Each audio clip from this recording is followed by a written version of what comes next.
Assalamualaikum warahmatullahi wabarakatuh. Perkenalkan nama saya Yusnita Mariani Sombing. Pada kesempatan kali ini, izinkan saya memaparkan diskusi tentang asuhan keperawatan pada keluarga dengan usia dewasa di komunitas. Pokok pembahasannya itu adalah ada pengkajian, diagnosis keperawatan, intervensi, dan implementasi. Usia dewasa ini sebagai kasusnya, Nurse EPA sebagai perawat puskesmas yang diberikan tanggung jawab program upaya kesehatan kerja atau disebut dengan UKK, Nurse EPI melakukan kegiatan pelayanan kesehatan di industri rumah tangga, pembuatan roti. Bapak G eh, pemilik pabrik menyampaikan bahwa Bapak M 37 tahun eh, berdenyut serta cepat cenderung tidak produktif. Kemudian karena sering merasakan sakit kepala bagian belakang mengarah ke leher yang merasa berdenyut secara cepat, merasa engap, maaf, ketika beraktivitas. Kemudian, Nurse Selvi melakukan pemeriksaan teridentifikasi tekanan darah Bapak M itu 150 per 95 meter air aksa, nadi 64 kali per menit, RR-nya 18 kali per menit, suhu 35 derajat Celcius, 36 maaf, 36,5 derajat Celcius, saturasi oksigennya 99%.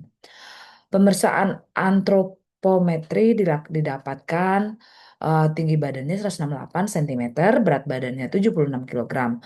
Kulit dan wajah banyak Bapak M tampak pucat. Nurse Epa melakukan kunjungan rumah untuk mendalami faktor risiko masalah kesehatan Bapak M. Hasil pengkajian awal dengan Ibu N, istri Bapak M, keluarga memiliki tiga anak laki-laki berturut-turut. Yang pertama usia 22 tahun, yang kedua 20 tahun, yang ketiga 15 tahun. Di sini keluarga Bapak M berasal dari Sumatera sehingga memiliki pola mengkonsumsi makanan bergaram, berlemak, bersantan dan juga berminyak dengan porsi yang cukup banyak. Kemudian di sini kita lihat bahwa dalam 2 bulan ini Bapak M juga mengalami kenaikan berat badan sebanyak 3 kilo dan semenjak itu Bapak M menjadi sering merasa sakit kepala dan jika sedang libur, Bapak M tidak melakukan banyak aktivitas, hanya berbaring dan duduk sembari menonton TV dan memakan snack. Karena sudah bekerja dari hari Senin sampai Sabtu, Bapak M tidak pernah melakukan olahraga. Bapak M melakukan, eh, Bapak M, maaf, eh, sering merasa sakit kepala. Maaf, dalam 2 bulan ini Bapak M juga mengalami kenaikan berat badan sebanyak 3 kilogram dan semenjak itu Bapak M menjadi sering merasa sakit kepala. Sejak sedang libur, Bapak M tidak melakukan banyak aktivitas, hanya berbaring dan sembari menonton TV. Dan semenjak banyak sakit menonton TV dan makan snack.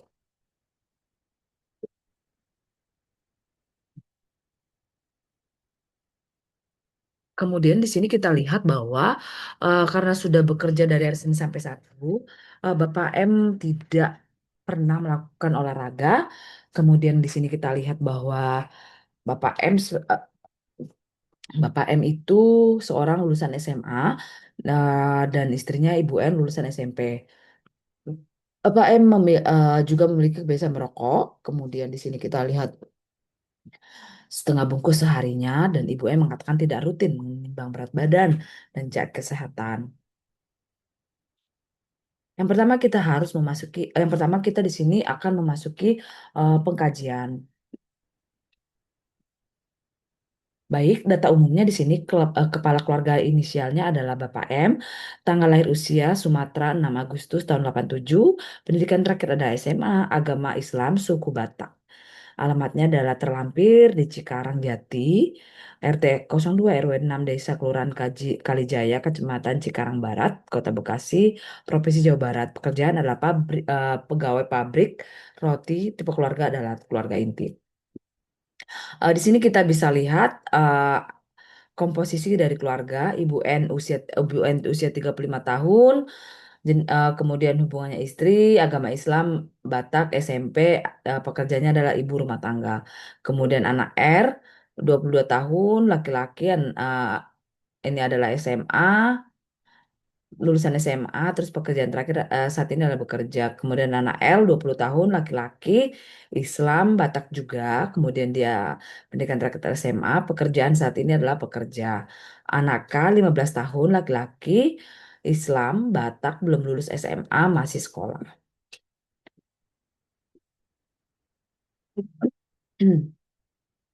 Di sini kita lihat genogramnya, di mana di sini Bapak M itu memiliki du- eh, Bapak M itu tiga bersaudara, di mana Bapak M adalah anak kedua dari tiga bersaudara. Yang pertama laki-laki, yang kedua Bapak M, ketiga anak perempuan. Kemudian di sini kita lihat Ibu N adalah eh, anak tiga bersaudara juga, di mana kita lihat di sini anak pertama laki-laki, kedua perempuan, dan ketiga perempuan dan Ibu N. Ibu N anak kedua sama seperti Bapak M. Kemudian Bapak M menikah dengan Ibu N. Di sini di mana ada tiga anaknya, yaitu anak laki-laki semua, di mana anak R, anak L, dan anak K. Nah, penghasilan keluarga per bulan, rata penghasilan keluarga per bulan di atas UMK Bekasi, di mana 5 juta, sekian, 5, di atas 5 juta, yaitu sekitar 3,8 juta per bulan. Penghasilan tersebut cukup untuk menghidupi seluruh anggota keluarga. Asuransi anggota keluarga sudah memiliki asuransi kesehatan yang kita sebut dengan BPJS. Kemudian aktivitas keluarga, sarana hiburan keluarga itu media elektronik seperti menonton TV, memakan snack untuk bapak dan ibu bermain dengan teman di tempat kerja. Oh, maaf, maksud saya di sini ibu dan bapak itu menonton TV sambil makan snack, sementara anak di tempat kerja pertama dan kedua bermain handphone untuk anak bungsunya dan anak-anak yang lain tuh bermain handphone.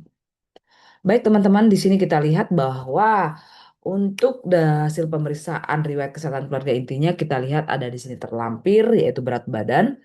Untuk Bapak M berat badannya terlampir. Di sini kalau kita lihat Bapak R itu berat badannya berlebihan ya. 20, IMT-nya 26,9%. Kemudian tekanan darahnya tinggi ya 150 per 95 meter air raksa. RR bagus nadinya ya untuk usia segini seharusnya di atas 80 ya. Suhunya 36,5 derajat Celcius, saturasinya bagus. Status kita saat ini itu sakit kepala bagian belakang mengarah ke leher, ke tengkuk. Kemudian di sini kita lihat, eh kemudian di sini kita lihat eh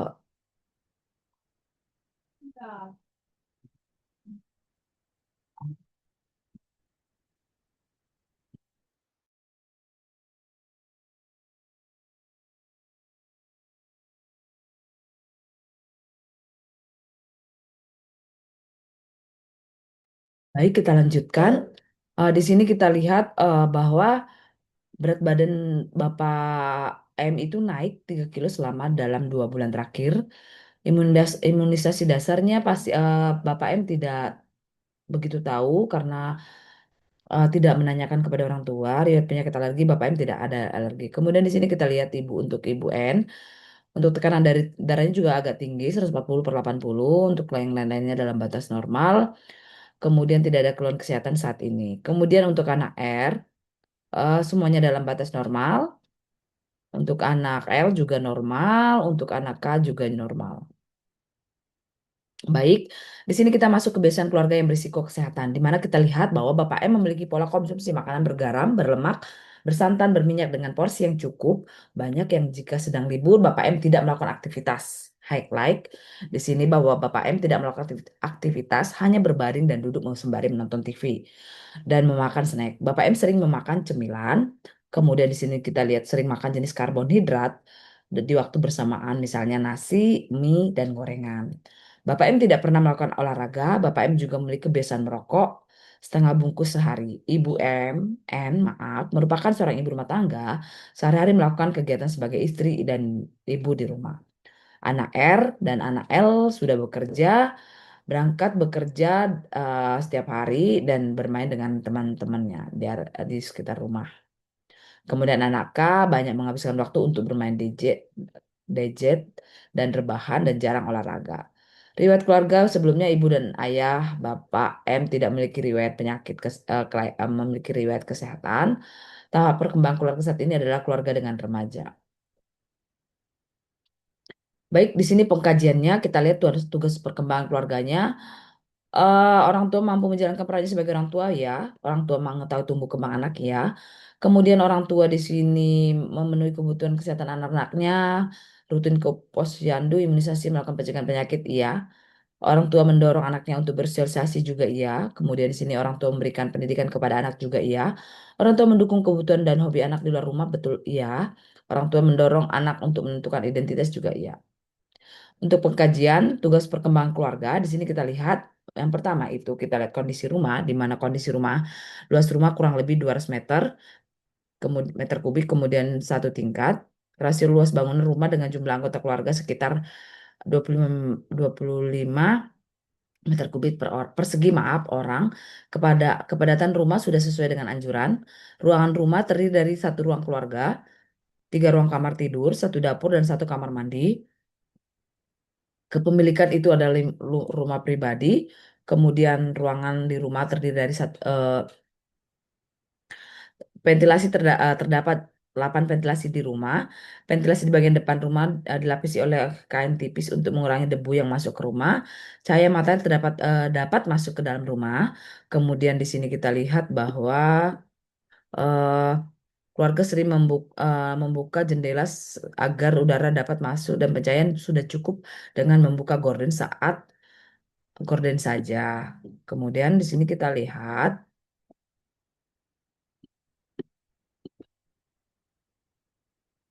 untuk pencahayaannya di sini terlihat bahwa pencahayaannya itu keluarga menggunakan lampu 15 watt di depan rumah, di ruang tamu di ruang tamu juga, kemudian lampu putih 25 watt di ruang keluarga, kamar mandi dan belakang rumah. Bagian dapur diterangi oleh lampu putih ukuran 25 watt.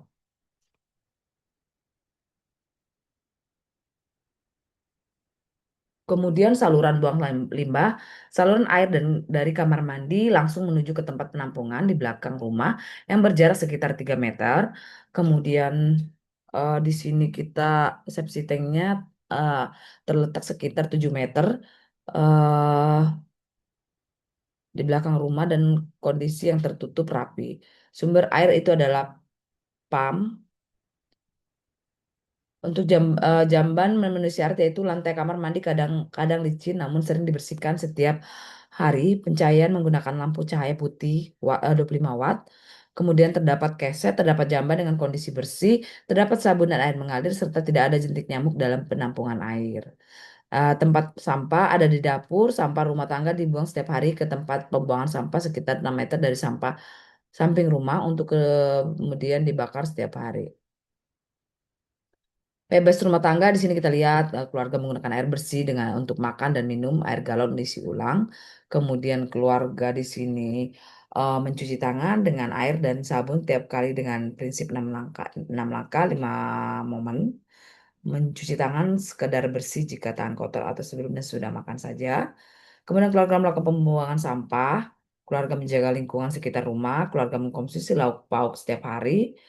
Di sini teman-teman bisa baca ya, ada kadang karbohidrat dari nasi, nasi sering konsumsi makanan bergaram, berlemak, bersantan, berminyak dan yang cukup banyak. Keluarga menguras kamar mandi 1 kali seminggu, kemudian di sini menyediakan boboan di rumah. Keluarga jarang berolahraga, melakukan aktivitas fisik yang teratur. Kemudian Bapak M biasanya merokok setengah bungkus per hari. Baik, di sini kita lihat lingkungan sosialnya dan struktur keluarganya. Teman-teman juga bisa lihat yang di highlight bahwa lingkungan di sini sekitar rumah itu tidak bising ya.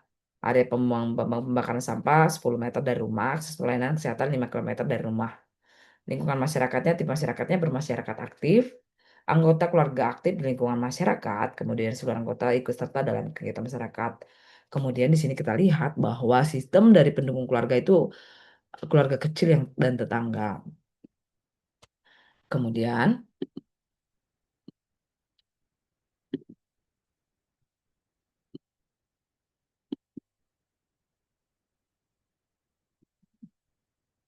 maaf, sebentar ada yang salah.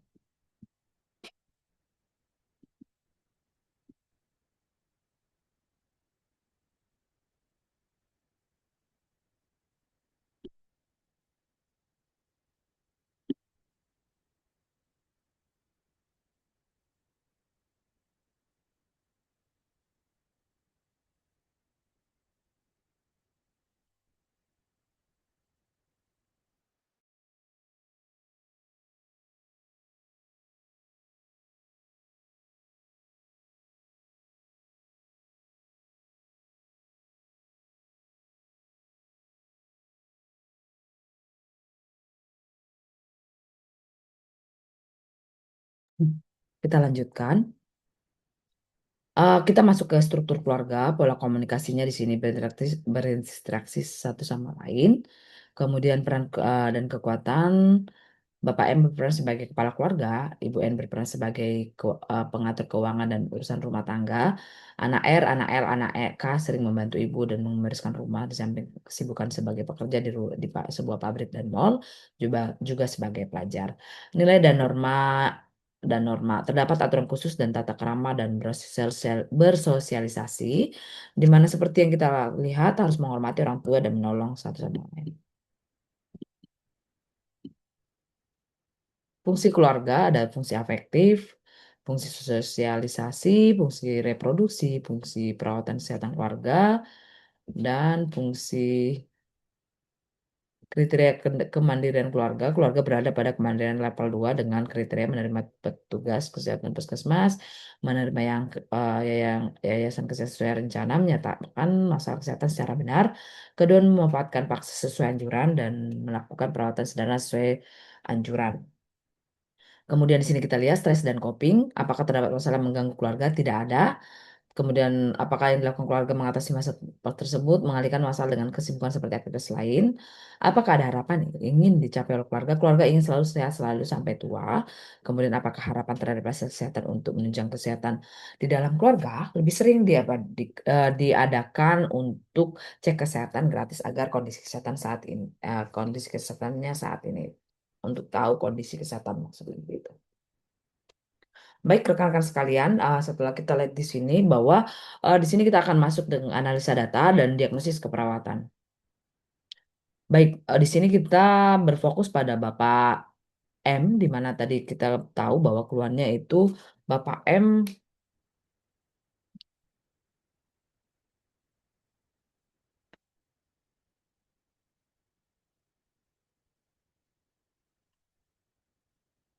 bahwa Bapak M itu banyak banget keluhannya ya. Yang pertama itu Bapak M sering merasakan sakit kepala di bagian belakang mengarah ke leher dan terasa berdenyut. Kemudian Bapak M mengatakan skala nyerinya itu kan 1 sampai 10. Bapak M itu mengatakan 4 sehingga cenderung tidak produktif bekerja. Kemudian Bapak M mengatakan nyeri timbul jika bekerja terlalu berat. Kemudian Bapak M juga nyeri berkurang jika berbaring. Kemudian di sini kita lihat Bapak M,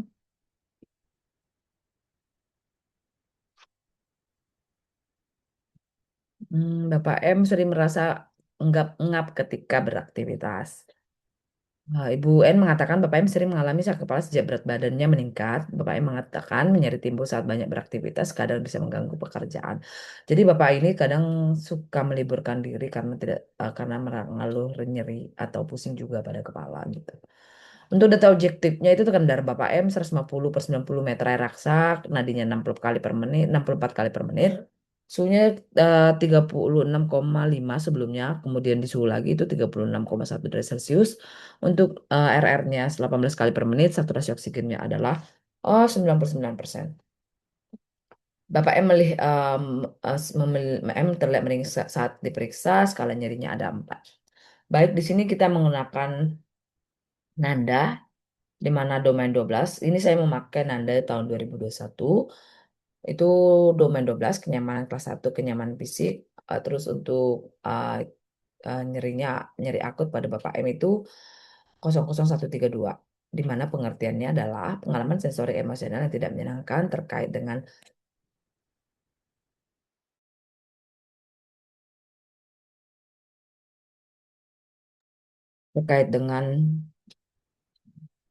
kerusakan jaringan aktual potensial timbul secara tiba-tiba, lambat dengan intensitas apapun dari jaringan hingga berat dengan akhir yang diantisipasi atau dapat diprediksi dan berlangsung kurang lebih dari 3 bulan. Batas karakteristiknya ekspresi wajah nyeri, posisi meredakan nyeri, melepaskan intensitas penggunaan skala nyeri yang standar.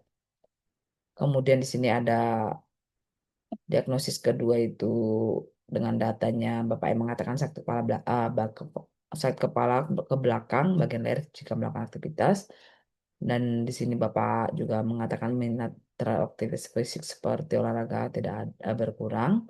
Kemudian mengatakan pusing dirasakan, membuat diri tidak dapat melakukan apa-apa. Kemudian di sini Bapak M dan keluarga mengatakan hanya sedikit memiliki pengetahuan mengenai manfaat melakukan aktivitas fisik. Bapak M menganggap bekerja di pabrik roti sudah merupakan bagian dari olahraga. Untuk data objektifnya di sini klien pada saat libur di hari Minggu hanya rebahan dan menonton TV sambil makan snack. Kemudian klien tidak pernah melakukan olahraga. Perilaku hidup saya tidak mampu dijalankan seperti waktu bekerja Senin sampai Sabtu di mana klien merasa lelah dan membutuhkan istirahat hari di Minggu. Di sini kita lihat tekanan darahnya 150 per 95 meter air raksa. Terus tinggi badannya juga 168, berat badannya 7,6 76,9, EMT-nya juga uh, agak gemuk ya sebelum dengan data yang tadi. Untuk masalah domainnya ada promosi kesehatan, kelas 1 kesehatan dan akan kesehatan, sedentary lifestyle, gaya hidup kurang gerak pada Bapak M. Definisinya cara perilaku diperoleh dengan aktivitas jam-jam yang memerlukan pengetahuan, batasan karakteristiknya teman-teman bisa lihat di sini ya. Ini diagnosis ketiga yaitu karena tentang tadi Bapak M memiliki data subjektifnya, Bapak M memiliki postur tubuh yang gemuk dengan berat badan. Kenaikan berat badannya itu 3 kilo dalam 2 bulan. Ibu M mengatakan ketiga anaknya tidak ada yang berpostur tubuh seperti Bapak M. Kemudian Bapak M biasanya makan 3 kali sehari ditambah cemilan dan sering makan jenis karbohidrat di waktu bersamaan seperti nasi, kemudian mie, dan juga gorengan. Nanti teman-teman bisa baca yang lain-lainnya, data yang pendukungnya. Kemudian data objektifnya kita lihat di sini. IMT-nya 26,95 kilogram, berat badannya berlebih. Pada saat kunjungan rumah tetangga rumah tangga pembuatan roti, pada saat kunjungan ke industri rumah tangga pembuatan roti, Bapak M selalu beraktivitas dalam posisi duduk. Kemudian pada saat kunjungan ke rumah, saat tempat di mana meja makan terdapat lauk pauk seperti lontong, sayur, sambal, dan gorengan. Nah, kemudian di sini kita diagnosis ketiganya itu adalah nutrisi kelas 1 makan, terus berat badan lebih pada Bapak M. Pengertiannya di mana suatu kondisi di mana seorang menimbun lemak berlebihan berdasarkan usia dan jenis kelamin. Batasan karakteristiknya itu dewasa, indeks massa tubuh 25 kilogram. Ini nanti diagnosa keempat nanti bisa dibaca, kemudian diagnosa kelima juga bisa dibaca. Nah, setelah 5 diagnosa tadi kita dapatkan, kemudian kita ngobrol kepada keluarga, harusnya ya kalau di lapangan atau kalau kita praktek di masyarakat, khususnya di pada keluarga itu, eh,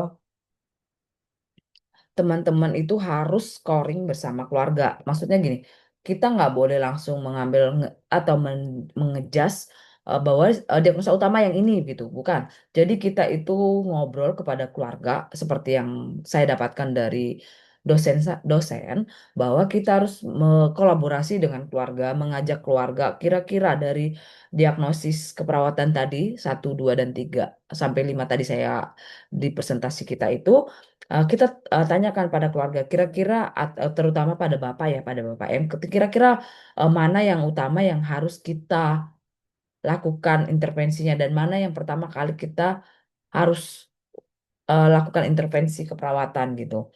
Nah, di sini sembari kita lihat, kebetulan ini kan secara teori dan kasus yang didapat dari latihan di kampus gitu kan. Nah, di sini kita kebetulan sifat masalah yang pertama aktual itu adalah skornya kan semua rata-rata ada yang 3, 2, 1 ya 2 gitu ya. Nah, di sini kita pilih sifat masalah yang pertama keluarga dirasa ini yang untuk nyeri ya, nyeri akut ya. Lihat, boleh dilihat di atas ini ada nyeri akut pada Bapak M.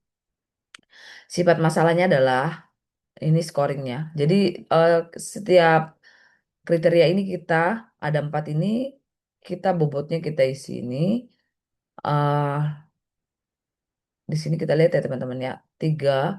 Jadi skor nilai skor semua itu jadi ini gimana ya saya maksud saya eh kalau dari buku yang saya baca dari yang telah dipaparkan oleh dosen pada kami itu ada scoringnya gitu ya scoringnya. Gimana cara menentukan scoringnya? Kita ikutin aja scoring yang telah sesuai ketetapan pada komunitas gitu. Dimana di sini bobot itu kan di sini kan udah ada bobot nih, satu dua satu gitu. Ini bobot udah ketentuan. Jadi scoring ini juga udah ketentuan ya teman-teman ya. Tiga dua satu dua. Nah ini udah ketentuan. Ini bobotnya juga udah ketentuan. Nah baru kita scoring. Dari mana kita tahu itu scoring? Ini dari apa bobot. Jadi skor skor dibagi angka tertinggi. Kan angka tertingginya kan tiga nih.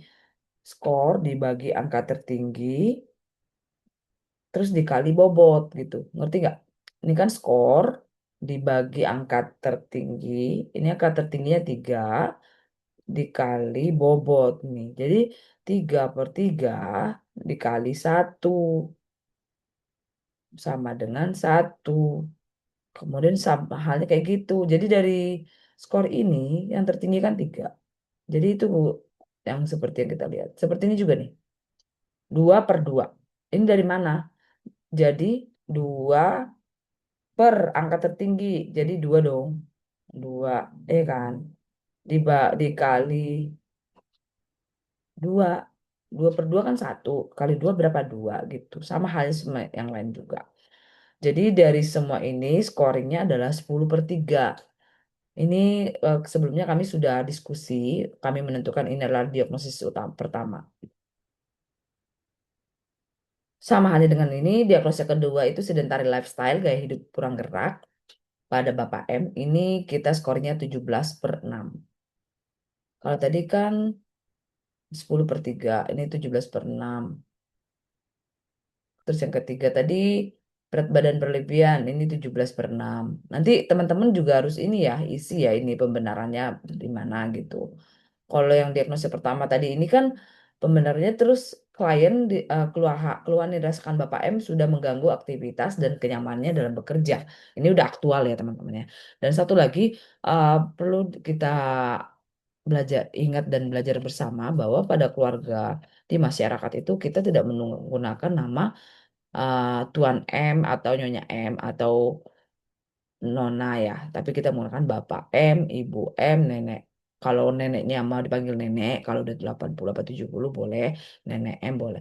Kita tidak boleh menggunakan Nona, Nyonya gitu. Sekedar intermezzo dan klarifikasi. Baik, kita udah scoring semua di sini. Di sini kan kebetulan kami membuat diagnosis ada 5. Nanti teman-teman bisa belajar lagi.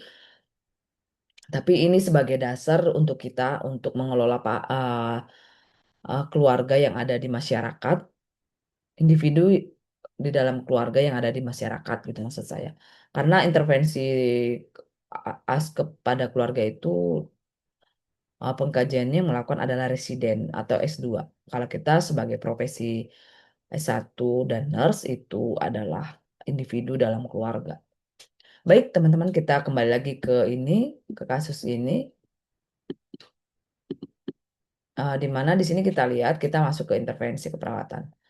Baik, kita fokus pada satu diagnosis keperawatan aja teman-teman. Karena ini ada 5 diagnosis keperawatan. Mungkin saya nggak bisa memaparkan secara semuanya. Mungkin satu aja, tapi kita fokus dan lebih memahami gitu kali ya.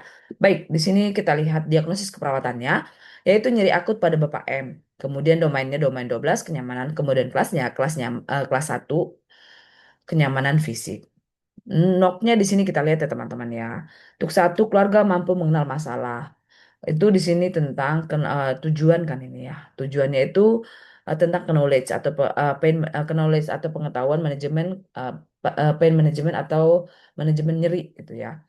Kriteria hasilnya ini. Jadi kriteria hasilnya kita lihat teman-teman ya. Kalau dia pakai Niknok, kebetulan di tempat saya belajar itu ke diutamakan pakai Niknok bertaraf internasional. Tapi ada beberapa dosen mengajarkan kalau ada di apa diagnosa keperawatan sesuai PPNI, SDKI dan yang lain-lain nggak apa-apa masukin. Tapi kalau nggak ada, kita harus berfokus pada Niknok. Baik, di sini kita lihat kriteria hasilnya pengetahuan menjelaskan faktor penyebab meningkat dari skala 1 ke 3. Biasanya untuk pengetahuan itu kita tidak bisa langsung dari 1 ke 5. kita harus bertahap atau satu ke dua atau satu ke tiga. Kebetulan kami di sini mengambil satu ke tiga. Kemudian sama halnya pengetahuan tanda dan gejala nyerinya meningkat 2 ke 4. Pengetahuan tindakan pencegahan meningkat skala satu ke 3, pengetahuan manfaat modifikasi gaya hidup meningkat satu ke 3, dan lain sebagainya. Begitu juga dengan untuk 2, keluarga mampu membuat keputusan keperawatan kesehatan, pain control atau create hasilnya ini teman-teman juga hampir sama dengan yang pertama tadi ya. Cuman bedanya mungkin bunyinya. Nah, pain management itu apa sih level edukasinya? Karena kita RN basic, waktunya itu hanya kurang lebih 1 jam. Di sini di Nanda Niknok itu udah tertera bahwa RN Basic apa aja tugas RN Basic. Kita adalah RN Basic ya. Buat S1 nurse itu adalah RN Basic. Nah, di sini kita harus mengkaji pengetahuan pasien tentang nyeri, kemudian mengkaji pengetahuan klien tentang faktor yang memperburuk, memperingan rasa nyeri. Nah, di sini kita tahu tadi kan, untuk memperburuk keadaan itu karena Bapak itu posisi duduk untuk membuat roti. Betul. Apalagi beliau juga mengangkat beban berat. Kemudian kaji dari pengalaman rasa sakit pada kualitas hidup, misalnya tidur, nafsu makan, aktivitas, suasana hati, hubungan, kinerja pekerjaan, dan tanggung jawab peran. Memberikan informasi yang akurat untuk meningkatkan pengetahuan keluarga dan tanggapan terhadap rasa nyeri, kemudian memberikan informasi tentang rasa nyeri seperti penyebab nyeri, berapa lama ia akan berlangsung, ketidaknyamanan yang antisipasi prosedur. Kaji pengalaman masa lalu dengan nyeri termasuk untuk memasukkan riwayat individu atau keluarga, kemudian di sini dorong pasien untuk mendiskusikan pengalaman rasa sakit sebagaimana mestinya. Baik di sini pain management eh, untuk tuk 2 itu eh, aktivitasnya pertimbangkan pengaruh budaya terhadap respon rasa nyeri. Kaji penggunaan metode farmakologis pasien saat untuk menghilangkan rasa nyeri. Ini untuk pain management ya. Kemudian mengurangi atau menghilangkan untuk membantu pasien keluarga untuk mencari memberikan dukungan gitu. Ini untuk tiganya keluarga mampu merawat anggota keluarga. Status kenyamanannya ada di 200.008. Kemudian perawatan kenyamanan, ada terapi relaksasi, ini RN basicnya ya, 31 sampai 45 menit. Ada aktivitasnya ini ciptakan lingkungan yang tenang dan nyaman. Identifikasi teknik relaksasi pernah yang efektif digunakan. Terus terapi pemijatan. Jadi nanti ini saat kalau di lapangan atau kalau saat kita intervensi ke masyarakat, kita lakukan dulu pertama itu nggak langsung tindakan terapi relaksasi gitu, enggak. Tapi pada saat apabila Bapak M merasa kesakitan saat kita berkunjung, nggak apa-apa lakuin teknik relaksasi. Tapi kalau tidak merasa rasa nyeri atau skala nyerinya cuma 2, masih bisa komunikasi, mungkin kita akan mengedukasi tentang apa sih nyeri itu, tanda gejalanya banyak gimana, terus apa yang harus dilakukan itu mungkin kita akan berikan edukasinya gitu. Baik, ini bisa ke teman-teman lihat juga ya, sampai dengan terapi pemijitannya tadi untuk tiganya. Kemudian untuk 4-nya keluarga mampu memodifikasi lingkungan. Itu ada di sini, comfort status, kesejahteraan fisik meningkat, terus keluarga mampu memanfaatkan pelayanan kesehatan dan fasilitas yang ada. Ini juga benar. Jadi nanti teman-teman bisa lihat di sini. Boleh dibaca. Begitu juga dengan diagnosa yang kedua dan ketiga dan keempat. Nanti teman-teman bisa baca. Gitu ya.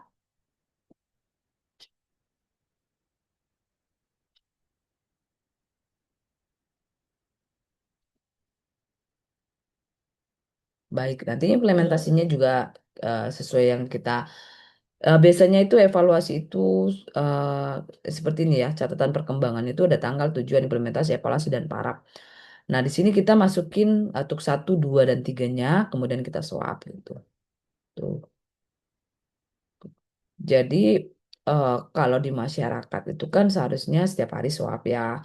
Cuman kita harus menghargai keluarga bahwa nggak boleh, bukan nggak boleh sih, kita harus kolaborasi. Apakah keluarga setuju kita datang setiap hari atau dalam seminggu 3 kali atau 2 kali gitu. Kita harus kontrak dulu. Nah ini sebagai dasar atau secara teoritis aja. Ini kita lakukannya setiap hari. Nah kita swap, kemudian jangan lupa dokumentasinya di sini dan nama kita gitu. Jadi untuk 1, 2, 3, 4, 5 itu juga kita masukin nih. Begitu kira-kira teman-teman. Jadi masuk semua ya.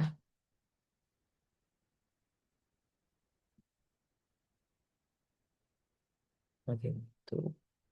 Oke Bu, ini buku apa buku atau sumber buku yang kami menggunakan, kami juga menggunakan Niknok dan kami menggunakan PPNI, apa namanya, diagnosis keperawatannya. Begitu teman-teman. Terima kasih atas perhatiannya. Jika ada pertanyaan atau hal-hal yang kurang dimengerti atau hal-hal yang harus diperbaiki dari saya, boleh komen di uh, di ini saya uh, di chat. Mohon maaf apabila ada kesalahan atau kata-kata atau perbuatan yang kurang menyenangkan. Di sini kami masih belajar sebagai seorang mahasiswa sekaligus sebagai seorang karyawan atau sebagai seorang nurse yang sudah bekerja sebelumnya. Jadi ilmu yang kami pelajari ilmu yang kami dapatkan dulu dan yang sekarang kami perbarui, kami pelajari, kami terapkan kembali ke masyarakat atau ke lingkungan terlebih dahulu ke keluarga begitu. Demikian yang dapat saya jelaskan. Terima kasih. Assalamualaikum warahmatullahi wabarakatuh.